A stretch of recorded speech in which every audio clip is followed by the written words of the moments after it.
नमस्कार दोस्तों, स्वागत है आपका केटी वॉइस स्टोरीज चैनल में। हमारी आज की कहानी है पत्नी की शर्त। दोस्तों, कहानी को सुनने से पहले अगर आप चैनल पर नए हैं तो चैनल को सब्सक्राइब करना ना भूलिए। साथ में बेल आइकन प्रेस कीजिए ताकि न्यू स्टोरी का नोटिफिकेशन आपको मिल सके। जिस दिन उस औरत ने अदालत में खड़े होकर कहा, मैं तलाक भी नहीं दूंगी और इसके साथ भी नहीं रहूंगी, उस दिन सिर्फ जज ही नहीं, पूरा कोर्ट रूम सन्न रह गया था। वो औरत रो नहीं रही थी, चीख नहीं रही थी, बस उसकी आंखों में ऐसा ठहराव था जैसे उसका फैसला बहुत पहले कर लिया हो। उसके पीछे खड़ा परिवार जमीन जायदाद के कागजों में उलझा हुआ, अपने ही खून से लड़ता हुआ दिख रहा था। यह कोई आम तलाक का मामला नहीं था।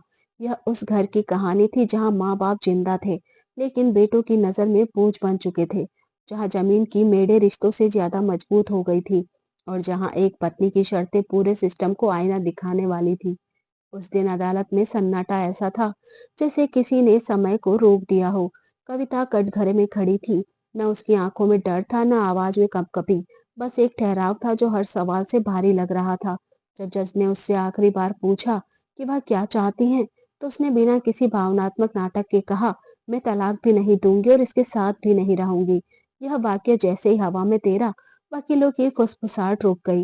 सामने बैठे उसके पति महेश की उंगलियां कांपने लगी और पीछे बैठा पूरा परिवार अचानक अपने अपने गुनाहों के साथ अकेला महसूस करने लगा।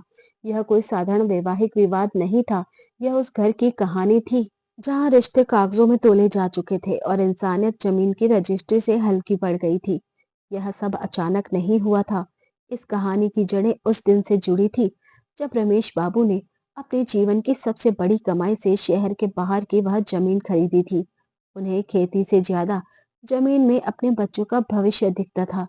3 बेटे सुरेश, महेश और दीपक उनकी आंखों के सामने बड़े हुए थे और रमेश बाबू को पूरा भरोसा था कि यह जमीन इन तीनों को कभी अलग नहीं होने देगी। लेकिन समय ने साबित किया कि जमीन सिर्फ जोड़ती नहीं, तोड़ने की ताकत भी रखती है। रमेश बाबू के बूढ़े होते ही घर की बैठकों का मुद्दा बदलने लगा। पहले त्योहारों की तैयारी होती थी, फिर फसलों की चर्चा और अब हर बातचीत का केंद्र सिर्फ बंटवारा था। सुरेश खुद को हकदार मानता था क्योंकि उसने जवानी खेतों में गुजारी थी। महेश शहर में नौकरी करता था और उसका तर्क था कि पैसे वही भेजता है, इसलिए बराबरी से ज्यादा उसका हक बनता है। दीपक के लिए जमीन से ज्यादा उसकी कीमत मायने रखती थी। वह चाहता था सब बेचकर अलग अलग रास्ते पकड़ लिए जाए। इन तीनों की बहस में माँ शांति देवी अक्सर चुप बैठी रहती थी क्योंकि उन्हें पता था कि अब शब्दों की कोई कीमत नहीं बची। शांति देवी के लिए सबसे दर्दनाक पल वह था जब एक दिन बहस के दौरान सुरेश ने गुस्से में कह दिया, अब इस घर में 2 बुड्ढों की वजह से फैसले लटक रहे हैं। उस एक वाक्य ने माँ बाप को यह एहसास करा दिया कि वे अब इस घर की जरूरत नहीं, रुकावट बन चुके हैं। रमेश बाबू ने उस दिन कुछ नहीं कहा, बस रात को अपने पुराने बक्से से जमीन के कागज निकाले और देर तक उन्हें देखते रहे, जैसे हर पन्ने पर अपने बच्चों के चेहरे खोज रहे हो। इसी घर में कविता आई थी एक नई बहू बनकर। उसने शादी के बाद देखा कि यह परिवार बाहर से जितना मजबूत दिखता है, अंदर से उतना ही खोखला हो चुका है। उसने देखा कि कैसे माँ की बनाई रोटी ठंडी हो जाती है, लेकिन बेटों की बहस गर्म होती जाती है। कविता शुरू में चुप रही क्योंकि उसे सिखाया गया था कि बहू का काम परिवार को जोड़ना होता है, सवाल उठाना नहीं। लेकिन जब एक शाम उसने अपने पति महेश और उसके भाइयों को यह कहते सुना कि माँ बाप को वृद्धाश्रम भेज देने से कानूनी दिक्कतें भी कम हो जाएगी, तब उसके अंदर कुछ टूट गया। उस रात कविता सो नहीं पाई। उसे अपनी माँ याद आई, अपने पिता की झुकी हुई कमर याद आई और उसे एहसास हुआ कि अगर आज वह चुप रही तो कल उसकी जगह कोई और होगी। अगली सुबह जब उसने महेश से साफ पूछा कि क्या वह सच में अपने माँ बाप को घर से निकालने का सोच रहा है, तो महेश ने कोई जवाब नहीं दिया। उसकी चुप्पी ही सबसे बड़ा जवाब थी। यहीं से कविता के अंदर का डर खत्म हुआ और समझ पैदा हुई। उसने जान लिया कि यह लड़ाई सिर्फ जमीन की नहीं है, यह सोच की है। जब रमेश बाबू और शांति देवी को बताया गया कि कुछ दिनों के लिए उन्हें सुविधा के नाम पर एक जगह भेजा जाएगा, तो शांति देवी ने विरोध नहीं किया। उन्होंने बस इतना कहा, अगर हमारे जाने से तुम्हारा घर बचता है तो हम चले जाएंगे। यह वाक्य किसी हथौड़े की तरह कविता के दिल पर पड़ा। वृद्धाश्रम का वह दिन परिवार के लिए औपचारिक था, लेकिन कविता के लिए निर्णायक। उसने देखा कि कैसे तीनों बेटे गाड़ी में बैठते समय अलग अलग दिशाओं में देखने लगे, जैसे एक दूसरे को पहचानने से भी बच रहे हो। रमेश बाबू उतरते समय पलटे थे, शायद कुछ कहना चाहते थे, लेकिन शब्दों से पहले ही गाड़ी आगे बढ़ चुकी थी। उसी पल कविता ने तय कर लिया था कि वह इस कहानी को यही खत्म नहीं होने देगी। कविता ने महेश से कहा कि वह अब इस घर में पहले जैसी पत्नी बनकर नहीं रह सकती। महेश को लगा यह एक भावनात्मक प्रतिक्रिया है, लेकिन उसे अंदाजा नहीं था कि कविता पहले ही अपने फैसले की नींव रख चुकी है। उसने कानून की किताबें नहीं पढ़ी थी, लेकिन उसे इतना जरूर पता था कि अन्याय के खिलाफ चुप रहना भी एक अपराध होता है। जब उसने अदालत का दरवाजा खटखटाया, तो यह सिर्फ अपने लिए नहीं, उन हर माँ बाप के लिए था जिन्हें बोझ समझ लिया जाता है। अदालत में खड़े होकर कविता ने जो शर्त रखी थी, वह उसी रात की देन थी। उसकी शर्त किसी बदले से नहीं, बल्कि एक आईने से बनी थी, जिसमें पूरा परिवार अपना असली चेहरा देखने वाला था। जज ने फाइल बंद करते हुए कहा था, यह मामला सिर्फ पति पत्नी का नहीं है, यह एक पूरे परिवार की परीक्षा है। और यहीं से वह कहानी शुरू हुई, जिसने सिर्फ एक घर नहीं, कई सोचों को हिला देने वाला फैसला जन्म देना था। अदालत से लौटने के बाद घर की हवा बदल चुकी थी।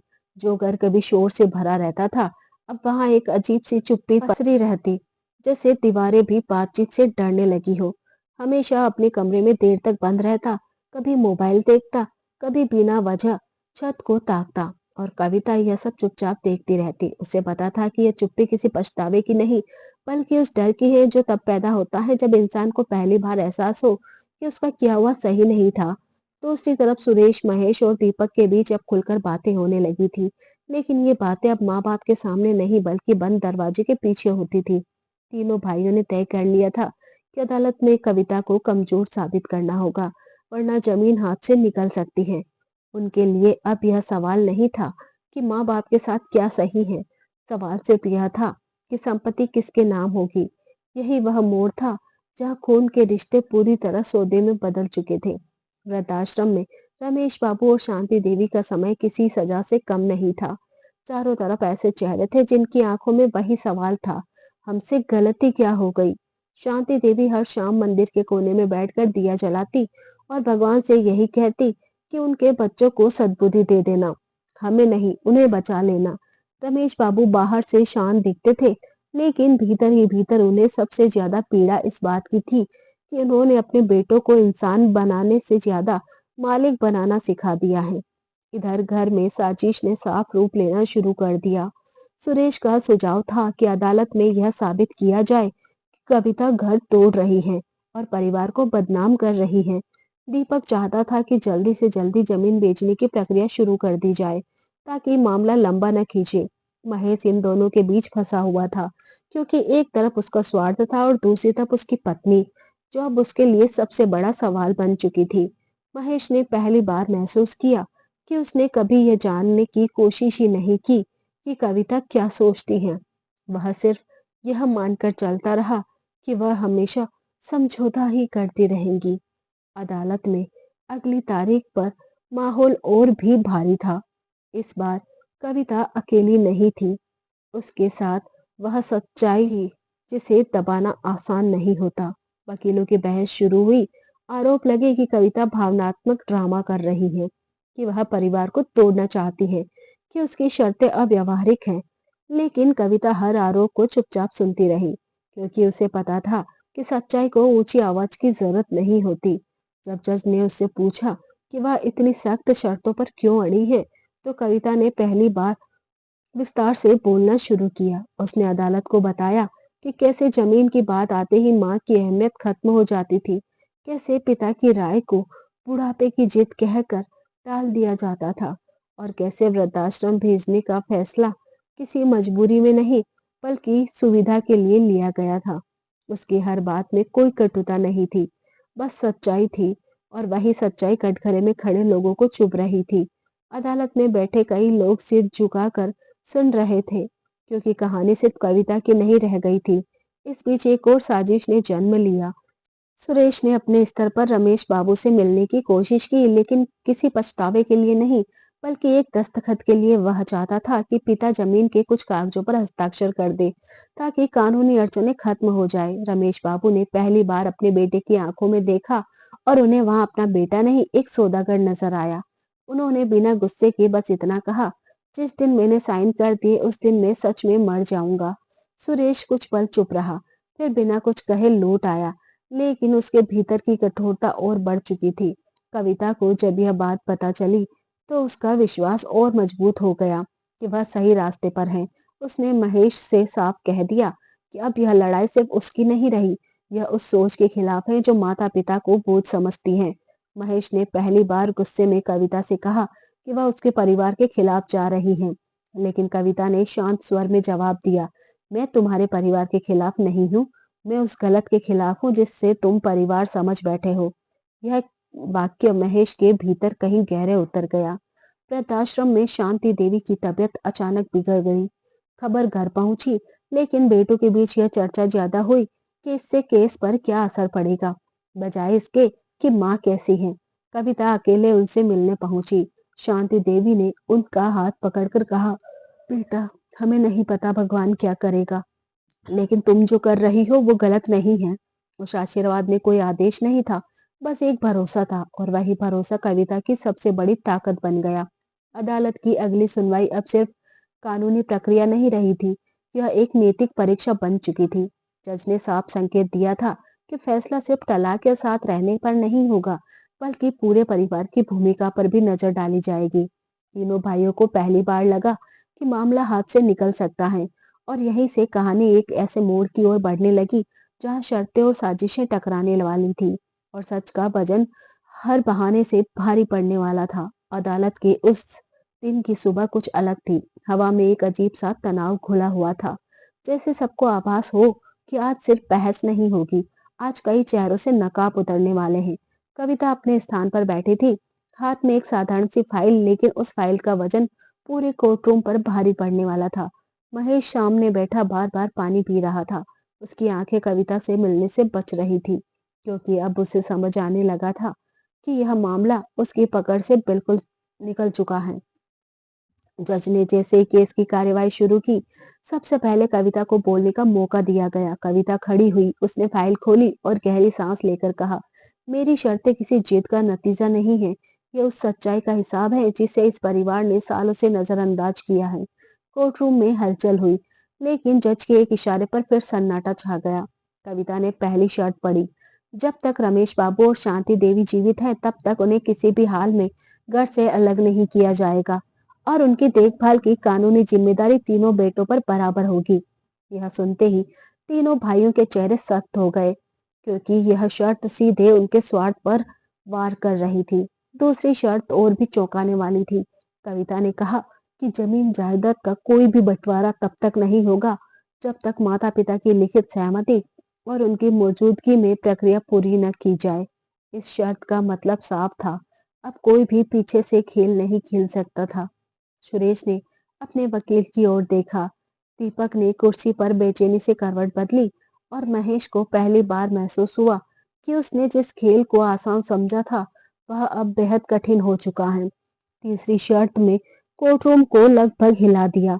कविता ने कहा कि यदि भविष्य में कभी माता पिता को मानसिक या भावनात्मक रूप से प्रताड़ित किया गया, तो संपत्ति का पूरा अधिकार माता पिता के पास सुरक्षित रहेगा, और बेटे उस पर कोई दावा नहीं कर पाएंगे। यह शर्त किसी बदले जैसी लग सकती थी, लेकिन असल में यह सुरक्षा कवच था, जिसे कविता ने बहुत सोच समझकर रखा था।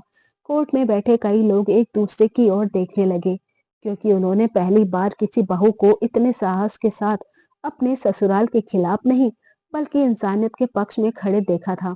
महेश से अब और चुप नहीं रहा गया। उसने जज से बोलने की अनुमति मांगी और कहा कि कविता परिवार को तोड़ रही है, वह रिश्तों में कानून घुसेड़ रही है।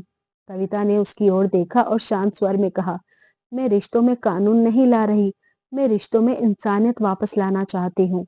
उस एक वाक्य ने महेश की सारी दलीलों को कमजोर कर दिया। जज ने महेश से पूछा कि क्या वह इन शर्तों को अनुचित मानता है, तो महेश के पास कोई ठोस जवाब नहीं था, क्योंकि अंदर ही अंदर वह भी जानता था कि गलती कहाँ हुई है। इसी बीच वृद्धाश्रम से एक खबर अदालत तक पहुंची। शांति देवी की हालत फिर बिगड़ गई थी और डॉक्टरों ने साफ कहा था कि उन्हें अपनों की जरूरत है, किसी संस्थान की नहीं। यह खबर सुनकर कोर्ट रूम में बैठे कई लोगों की आंखें नम हो गई। जज ने तुरंत आदेश दिया कि अगली सुनवाई से पहले रमेश बाबू और शांति देवी को घर वापस लाया जाए। यह आदेश कानून से ज्यादा मानवीय था और उसी क्षण कविता को लगा कि उसकी लड़ाई बेकार नहीं जा रही।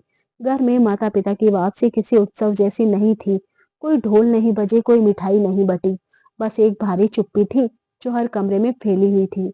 रमेश बाबू वहीं कुर्सी लेकर बैठे जहां से उन्हें आखिरी बार उठाया गया था और शांति देवी ने रसोई में कदम रखते ही आंखें बंद कर ली, जैसे बीते दिनों की यादें उन्हें फिर से घेर रही हो। तीनों बेटे सामने खड़े थे, लेकिन उनके भीतर अब भी पश्चाताप से ज्यादा डर था।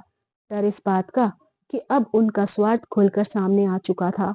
कविता ने इस बीच कोई विजय व्यवहार नहीं किया। वह जानती थी कि असली लड़ाई अभी बाकी है। उसने रमेश बाबू से सिर्फ इतना कहा, बाबूजी, अब फैसला आपका भी है, आप चाहे तो सब कुछ बदल सकता है। रमेश बाबू ने पहली बार कविता को सिर्फ बहू नहीं, बल्कि उस घर की रीढ़ की तरह देखा। उन्होंने धीमे स्वर में कहा, बेटी, कभी कभी सच बोलने के लिए खून का रिश्ता नहीं, हिम्मत चाहिए होती है। अदालत में अगली तारीख पर माहौल और भी गंभीर था।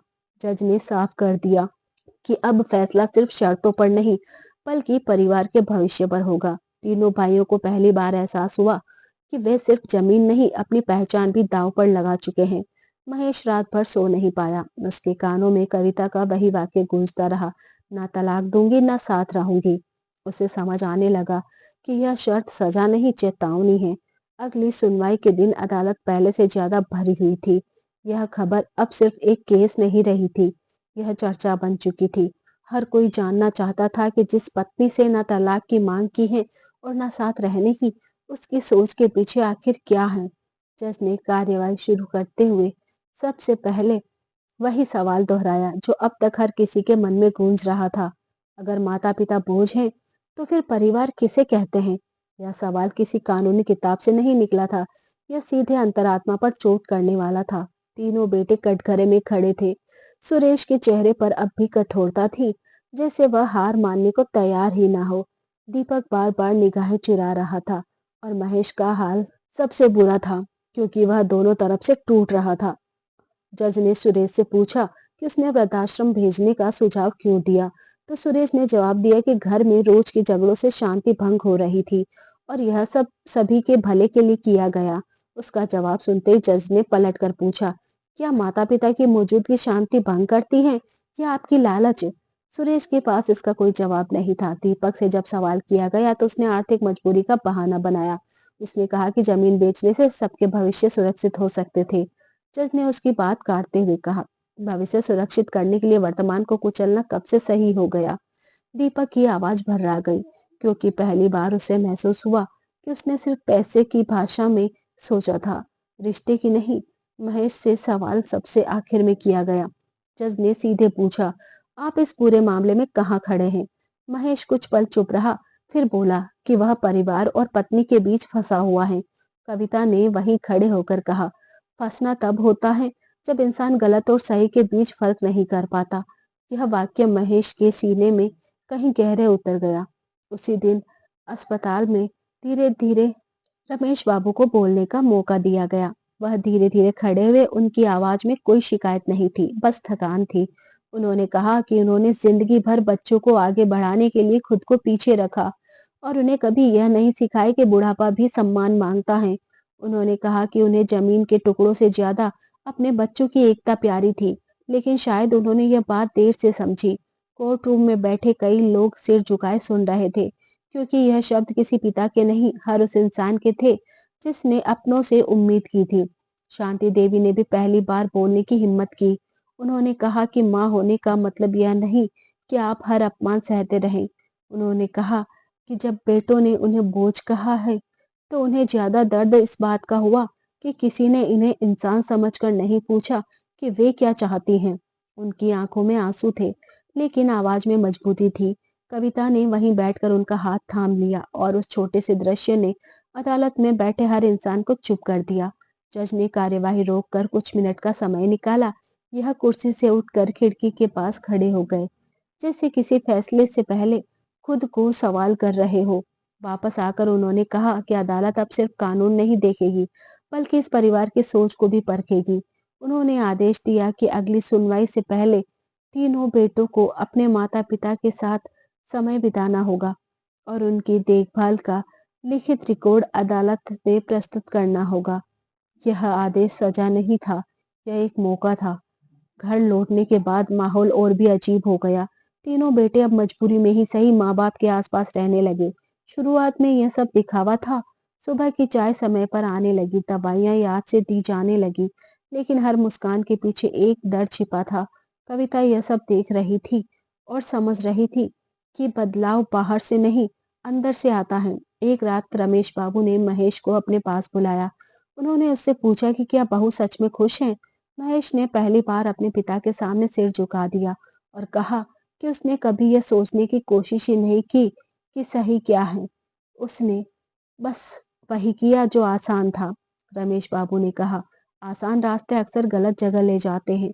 यह वाक्य महेश के लिए किसी चेतावनी से कम नहीं था। उसी रात दीपक ने माँ के पैर छुए बिना कुछ कहे। शांति देवी ने उनका सिर सहलाया, लेकिन कोई आशीर्वाद नहीं दिया, क्योंकि कुछ गलतियां माफ से नहीं, समझ से सुधरती हैं। सुरेश अब भी भीतर से कठोर था, लेकिन पहली बार उससे यह डर लगने लगा था कि अगर उसने खुद को नहीं बदला तो वह सिर्फ जमीन ही नहीं, अपना परिवार भी खो देगा।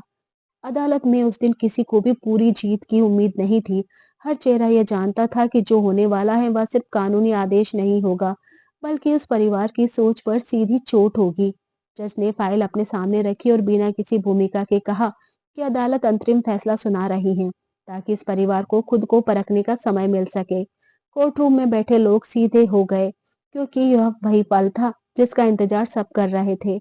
जज ने सबसे पहले यह स्पष्ट किया कि माता-पिता को वृद्धाश्रम भेजना किसी भी हालत में स्वीकार्य नहीं है और यह सामाजिक जिम्मेदारी के खिलाफ है। उन्होंने आदेश दिया कि रमेश बाबू और शांति देवी उसी घर में रहेंगे जहां उन्होंने अपना जीवन खपाया है और उनकी देखभाल जिम्मेदारी तीनों बेटों की होगी। यह जिम्मेदारी सिर्फ कागज पर नहीं, बल्कि व्यवहार में साबित करनी होगी। हर महीने एक लिखित रिपोर्ट अदालत में जमा की जाएगी, जिसमें स्वास्थ्य खर्च और देखभाल का पूरा विवरण होगा।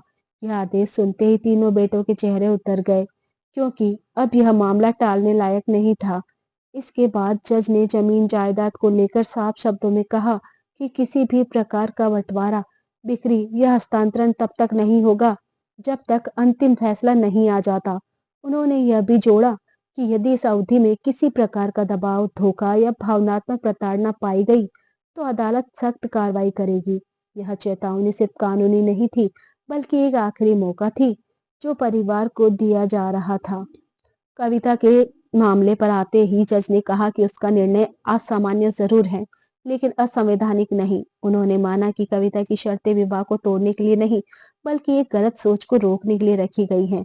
इसलिए अदालत ने स्पष्ट किया कि फिलहाल तलाक पर कोई फैसला नहीं होगा, लेकिन पति पत्नी को अलग रहने की अनुमति दी जाती है, ताकि हालात और रिश्तों का मूल्यांकन हो सके। यह फैसला सुनकर कोर्ट रूम में एक हलचल हुई, क्योंकि यह किसी भी पक्ष की सीधी जीत नहीं थी। महेश के लिए यह फैसला सबसे भारी था। अब वह पूरी तरह पति कहलाने की स्थिति में था, न ही मुक्त, वह बीच में लटका हुआ था। ठीक उसी तरह जैसे वह अब तक सही और गलत के बीच लटक रहा था। कविता शांत थी, उसके चेहरे पर न संतोष था न निराशा। वह जानती थी कि वह लड़ाई अभी आधी ही जीत गई है। घर लौटने के बाद स्थिति और कठिन हो गई। अब हर काम एक जिम्मेदारी बन चुका था। सुरेश को पिता को अस्पताल ले जाना पड़ता, दीपक को दवाइयों का खर्चा उठाना पड़ता और महेश को घर के रोजमर्रा के कामों में हाथ बटाना पड़ता। शुरुआत में यह सब मजबूरी था, लेकिन धीरे धीरे इन जिम्मेदारियों ने उनके भीतर दबे हुए एहसासों को जगाना शुरू कर दिया। एक दिन सुरेश अपने पिता को डॉक्टर के पास ले गया। वहां इंतजार करते हुए रमेश बाबू ने उससे पूछा कि क्या वह अब भी उन्हें बोझ समझता है। सुरेश कोई जवाब नहीं दे पाया। उसे पहली बार एहसास हुआ कि जिस आदमी ने उसकी हर जरूरत पूरी की, उसे उसने सिर्फ एक रुकावट समझ लिया था। डॉक्टर की सलाह से ज्यादा भारी यह सवाल था जो सुरेश के साथ घर तक आया। दीपक ने माँ के लिए दवाइयां लाते समय पहली बार उनकी आंखों में डर देखा। शांति देवी ने उससे कहा कि उन्हें बीमारी से नहीं, अकेलेपन से डर लगता है। दीपक के हाथ कांप गए। उसे समझ आने लगा कि पैसों से सब कुछ खरीदा जा सकता है, लेकिन माँ की तसल्ली नहीं। उस रात दीपक देर तक सो नहीं पाया, क्योंकि पहली बार उसका ज़मीर उसको सवाल कर रहा था। महेश के लिए यह समय सबसे कठिन था। कविता अलग रह रही थी, लेकिन उसकी मौजूदगी हर फैसले में महसूस होती थी। महेश को अब समझ आने लगा था कि कविता ने जो काम किया वह जिद नहीं थी, बल्कि हिम्मत थी। उसने अपने भीतर झांकना शुरू कर दिया और पाया कि उसने कभी पति होने की जिम्मेदारी को गंभीरता से लिया ही नहीं था। अदालत के आदेश के कुछ हफ्तों बाद एक और घटना ने इस परिवार को झकझोर दिया। रमेश बाबू की तबीयत अचानक रात में बिगड़ गई। तीनों बेटे घबरा गए। पहली बार उन्होंने बिना किसी बहस के मिलकर काम किया। किसी ने एम्बुलेंस बुलाई, किसी ने डॉक्टर से बात की, किसी ने माँ को संभाला। उस रात अस्पताल के गलियारे में बैठे तीनों भाइयों को एहसास हुआ कि जब संकट आता है तब जमीन नहीं, इंसान काम आते हैं। रमेश बाबू बच गए, लेकिन वह रात एक सबक छोड़ गई। अगले दिन शांति देवी ने तीनों बेटों को अपने पास बुलाया और कहा कि उन्हें किसी से बदला नहीं चाहिए, बस इतना चाहिए कि वे इंसान बने रहे। उनके शब्दों में कोई आदेश नहीं था, सिर्फ उम्मीद थी। रमेश बाबू के अस्पताल से लौटने के बाद घर की दीवारें पहले जैसी नहीं रही। अब वहां सिर्फ ईंट और सीमेंट नहीं थे, वहां हर कोने में एक सवाल खड़ा था। क्या यह परिवार सच में परिवार है, या सिर्फ साथ रहने वाले स्वार्थी लोग?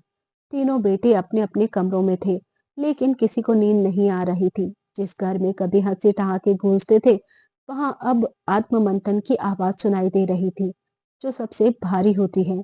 अगली सुबह शांति देवी ने पहली बार सभी को एक साथ बैठने के लिए कहा। उनकी आवाज में न गुस्सा था न शिकायत, बस एक थकी हुई दृढ़ता थी। सुरेश, महेश और दीपक सामने बैठे थे और उनके बीच वह दूरी साफ दिख रही थी, जो शब्दों से नहीं कर्मों से बनी थी। शांति देवी ने कहा, आज मैं माँ नहीं, एक इंसान बनकर बात करना चाहती हूँ। यह वाक्य सुनते ही तीनों बेटों की नजरें झुक गई, क्योंकि उन्होंने पहली बार महसूस किया कि उन्होंने अपनी माँ को सिर्फ माँ माना, इंसान नहीं। सबसे पहले सुरेश बोला। उसकी आवाज में अब वह कठोरता नहीं थी जो पहले हुआ करती थी। उसने स्वीकार किया कि उसने पिता के त्याग को अपना अधिकार समझ लिया था। उसने कहा कि उसे लगा कि खेतों में काम करना ही सबसे बड़ा बलिदान है, इसलिए जमीन पर पहला हक उसका होना चाहिए। लेकिन अस्पताल की उस रात ने उसे यह समझा दिया कि जमीन उसकी पहचान नहीं, बल्कि उसके माता पिता उसकी पहचान है। यह स्वीकारोक्ति आसान नहीं थी, लेकिन यह पहला कदम था।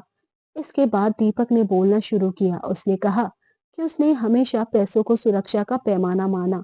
उसे लगा कि अगर सब कुछ बिक जाए और पैसा हाथ में आ जाए तो हर समस्या हल हो जाएगी। लेकिन जब उसने माँ की आंखों में अकेलेपन का डर देखा, तब उसे समझ आया कि कुछ समस्याएं ऐसी होती हैं जिनका कोई बाजार मूल्य नहीं होता। उसकी आवाज भर्रा गई, लेकिन वह रुका नहीं, क्योंकि अब रुकने से ज्यादा डर उसे चुप्पी से लगने लगा था। महेश सबसे आखिर में बोला। उसके लिए यह सिर्फ भाई या बेटे की बात नहीं थी, यह पति होने की भी परीक्षा थी। उसने कहा कि उसने हमेशा टकराव से बचने की कोशिश की, और उसी बचाव ने उसे गलत के साथ खड़ा कर दिया। उसने माना कि कविता ने जो किया वह परिवार तोड़ने के लिए नहीं, बल्कि उसे बचाने के लिए था। महेश की आंखों में पछतावा साफ दिख रहा था, और यह पछतावा अब दिखावा नहीं लग रहा था।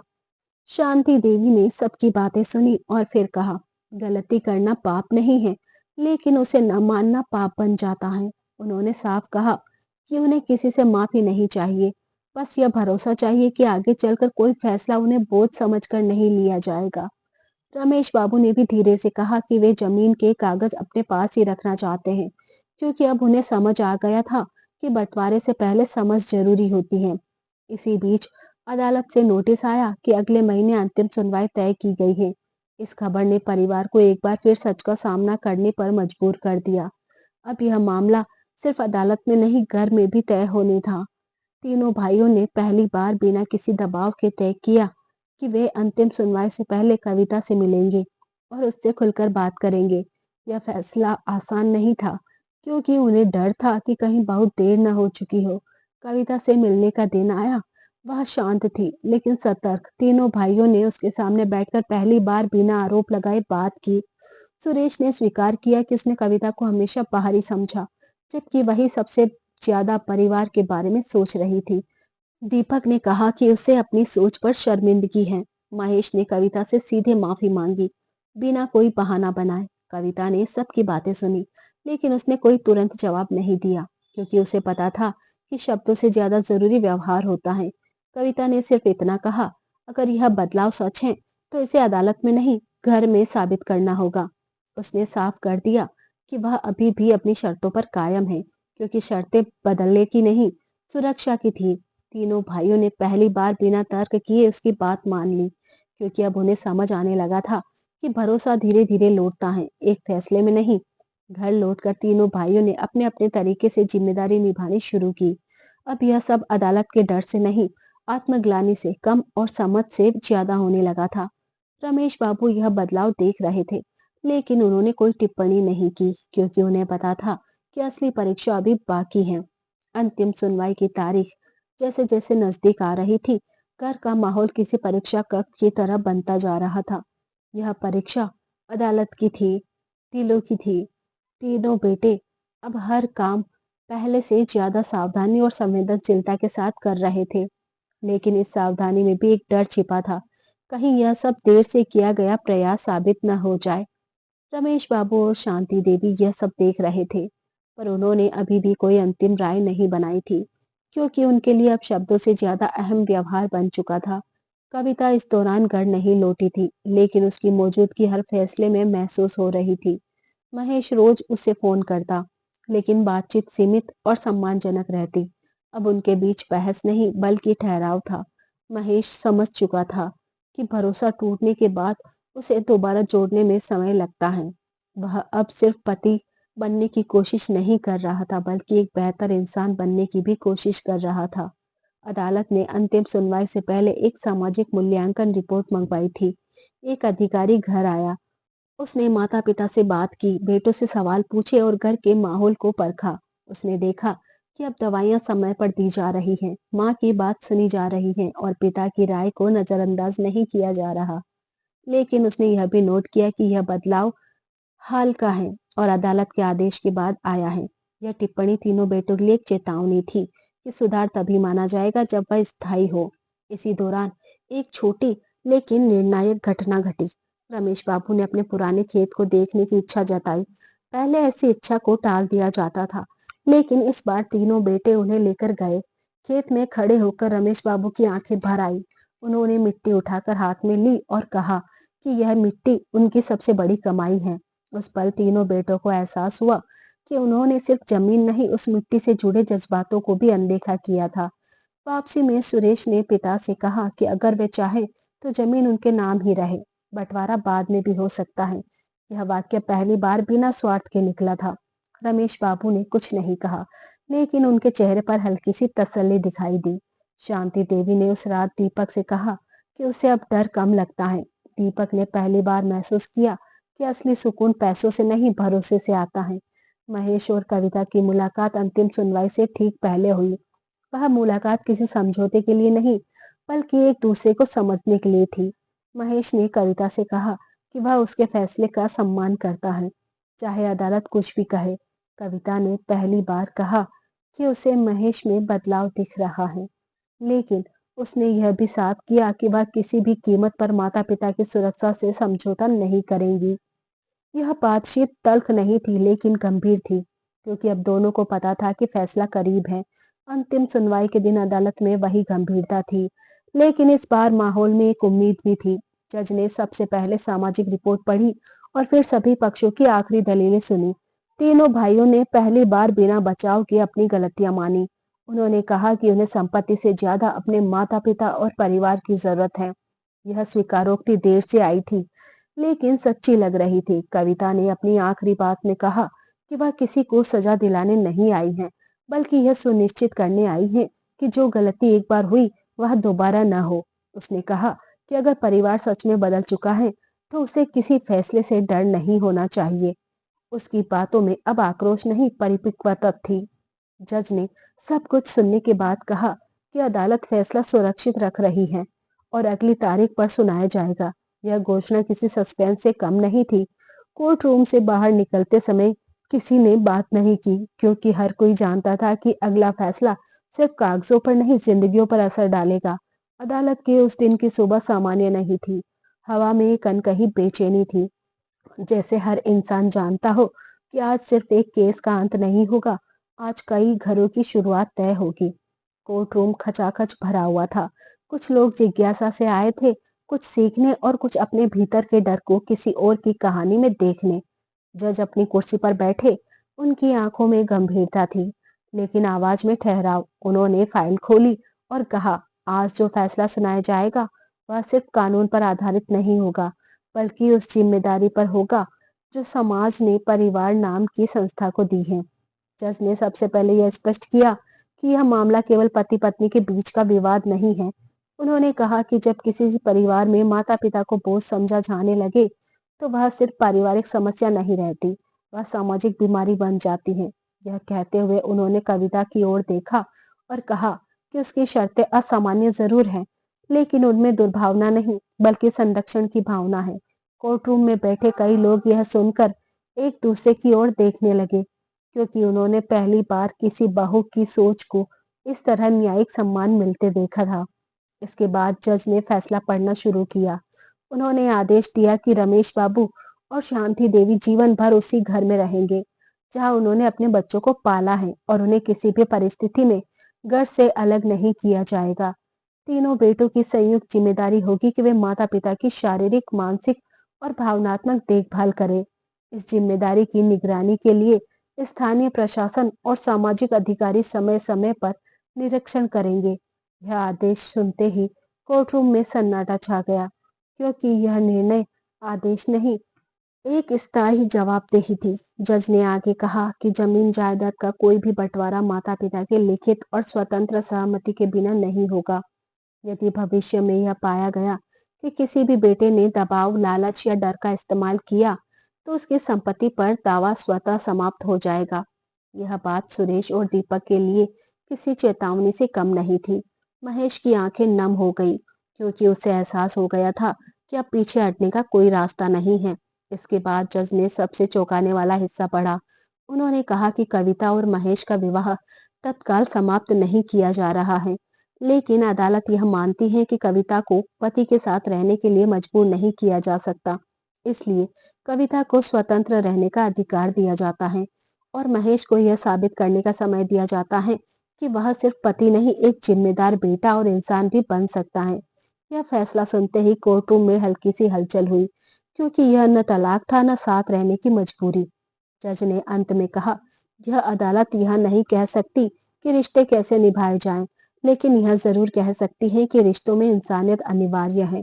उन्होंने यह भी कहा कि 6 महीने बाद इस मामले की पुनः समीक्षा की जाएगी, और तब यह देखा जाएगा कि परिवार ने इस फैसले को सिर्फ आदेश माना या अवसर। यह वाक्य पूरे कोर्टरूम में गूंजता रहा। फैसला सुनते ही शांति देवी की आंखों से आंसू बह निकले, लेकिन ये आंसू दर्द के नहीं थे। रमेश बाबू ने गहरी सांस ली, जैसे वर्षों का बोझ हल्का हो गया हो। तीनों बेटे चुपचाप खड़े थे। सुरेश के चेहरे पर पहली बार शर्म साफ दिख रही थी। दीपक की आंखें झुकी हुई थी। महेश ने कविता की ओर देखा, और इस बार उसकी नजर में डर नहीं, सम्मान था। अदालत से बाहर निकलते समय मीडिया ने कविता से सवाल करने की कोशिश की, लेकिन उसने सिर्फ इतना कहा, अगर यह फैसला किसी एक माँ बाप को भी घर से बाहर होने से रोक सके, तो यही मेरी जीत है। उसके शब्दों में न घमंड था, न कटुता, बस सच्चाई थी। घर लौटने के बाद वातावरण बदला हुआ था। अब कोई आदेश पढ़कर काम नहीं कर रहा था, बल्कि सब अपने अपने भीतर के अपराध बोध से जूझ रहे थे। शांति देवी ने पहली बार खुलकर हंसते हुए चाय बनाई। रमेश बाबू ने दीवार पर टंगी पुरानी तस्वीरों को देखा और महसूस किया कि शायद घर अभी पूरी तरह टूटा नहीं है। उस रात महेश देर तक जागता रहा। उसे समझ आ गया था कि अदालत ने उसे दूसरा मौका दिया है, लेकिन यह मौका हर दिन साबित करना होगा। कविता अपने कमरे में अकेली बैठी थी। वह खुश नहीं थी, लेकिन संतुष्ट थी, क्योंकि उसकी लड़ाई का मकसद पूरा हो चुका था। अदालत का फैसला कागज पर उतर चुका था, लेकिन उसकी असली स्याही अब जिंदगी में घुलनी थी। घर लौटने के बाद किसी ने ढोल नहीं बजाया, किसी ने जीत का जश्न नहीं मनाया, क्योंकि यह जीत किसी एक की नहीं थी, हर उस सोच की हार थी जिसने रिश्तों को सौदे में बदल दिया था। अब हर सुबह एक नई परीक्षा लेकर आती थी। क्या यह बदलाव स्थायी है या सिर्फ डर की देन? शुरुआत में सब कुछ ठीक ठाक दिखने लगा।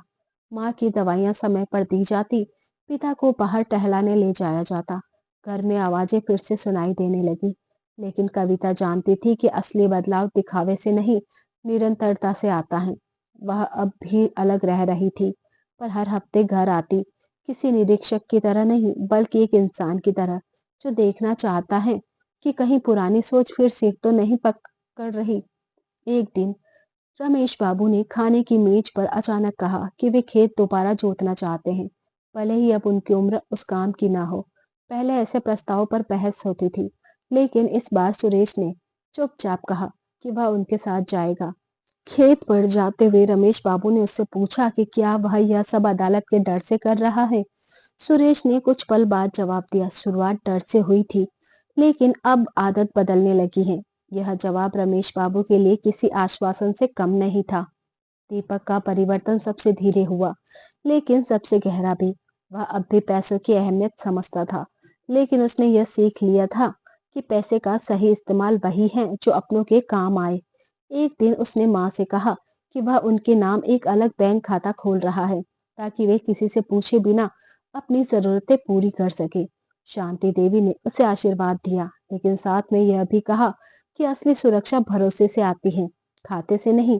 महेश के लिए यह समय आत्मसंघर्ष का था। कविता के बिना घर सूना लगता था, लेकिन अब उसे समझ आने लगा था कि खालीपन रिश्तों से नहीं, जिम्मेदारियों से भरा जाता है। वह अब पिता के साथ बैठकर पुरानी बातें सुनता, माँ की पसंद नापसंद समझने की कोशिश करता। यह सब उसके लिए नया था, क्योंकि उसने पहले कभी ध्यान नहीं दिया था। कविता जब भी आती, वह बदलाव को शब्दों में नहीं तोलती थी। वह देखती थी कि माँ की आंखों में डर है या भरोसा, पिता की आवाज में आदेश है या अपनापन। एक दिन शांति देवी ने कविता से कहा, अब डर कम लगता है। यह छोटा सा वाक्य कविता के लिए अदालत के किसी आदेश से बड़ा था। लेकिन हर कहानी में परीक्षा का एक आखिरी दौर होता है। एक शाम दीपक के पास एक बिल्डर का फोन आया, जिसने जमीन के बदले बड़ी रकम का प्रस्ताव रखा। पुरानी सोच होती तो वह तुरंत हाँ कर देता, लेकिन इस बार उसने फोन काट दिया और सबको बुलाकर बात रखी। यह पहली बार था जब किसी बेटे ने लालच को खुद ही रोका। रमेश बाबू ने कुछ नहीं कहा, बस चुपचाप दीपक के कंधे पर हाथ रखा। इसी बीच अदालत की पुनः समीक्षा की तारीख पास आने लगी। तीनों बेटों के भीतर फिर वही डर जागा कि कहीं कुछ कमी न रह जाए। लेकिन इस बार यह डर स्वार्थ का नहीं, भरोसा टूटने का था। वे चाहते थे कि अदालत नहीं, माता पिता उन्हें सही माने। कविता ने अंतिम बार महेश से पूछा कि क्या वह अब भी उस फैसले पर कायम है। महेश ने कहा, अब यह फैसला अदालत का नहीं, मेरा है। उसके शब्दों में आज मजबूरी नहीं, स्पष्टता थी। कविता ने पहली बार हल्की सी मुस्कान दी, क्योंकि उसे लगा कि शायद उसकी लड़ाई व्यर्थ नहीं गई। अदालत की पुनः समीक्षा की तारीख आ चुकी थी, लेकिन इस बार उस दिन की सुबह घर में कोई घबराहट नहीं थी। न कोई फाइल ढूंढी जा रही थी, न कोई झूठी तैयारी। तीनों बेटे अपने अपने काम में लगे थे। माँ रसोई में चाय बना रही थी और रमेश बाबू अखबार पढ़ते हुए बीच बीच में बाहर आंगन की तरफ देखने लगते थे। यह वही आंगन था जहाँ कभी बंटवारे की बातें हुई थी, लेकिन आज वहाँ एक अलग ही शांति थी। अदालत में इस बार माहौल बदला हुआ था। जज ने जैसे ही कार्यवाही शुरू की, उन्होंने साफ कहा कि आज वे सिर्फ रिपोर्ट नहीं, इंसानों के हाव भाव और सच्चाई को देखेंगे। सामाजिक अधिकारी ने अपनी रिपोर्ट रखी, जिसमें लिखा था कि परिवार में सुधार हुआ है, और यह सुधार सिर्फ औपचारिक नहीं, व्यवहारिक भी दिखाई देता है। यह रिपोर्ट सुनते समय तीनों बेटों के चेहरे पर कोई गर्व नहीं था, बल्कि एक जिम्मेदारी का एहसास था। जज ने रमेश बाबू और शांति देवी से सीधे पूछा कि वे अब कैसा महसूस करते हैं। रमेश बाबू ने कहा, अब हमें घर में डर नहीं लगता। शांति देवी ने जोड़ा, अब हमें बोलने से पहले सोचना नहीं पड़ता। इन दोनों वाक्यों ने पूरे कोर्टरूम को चुप करा दिया, क्योंकि असली इंसाफ इन्हीं शब्दों में छिपा था।